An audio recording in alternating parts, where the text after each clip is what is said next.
Šajā video parādīšu jums, kā es uztaisīju šādu dizainu ar magnētiskajām lakām no Didier. Noņemam veco materiālu un šeit es klāju fiber bāzi no Didier pirms gēla uzklāšanas.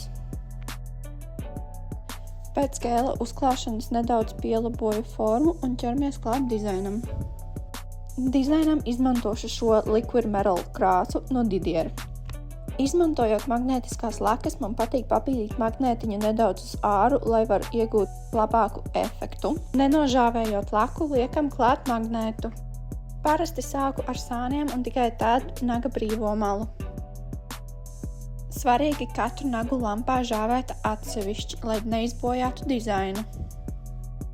Jau šādi izskatās skaisti, bet man atsūtīja arī šādu caurspīdīgu sarkanu krāsu arī no Didier, un es izdomāju uzlikt to pa virsu, un paskatieties, cik skaisti izveidojās. Protams, neaizmirstam virskārtu, un šeit arī nedaudz apīlēju beigās maliņus, un dizains ir gatavs.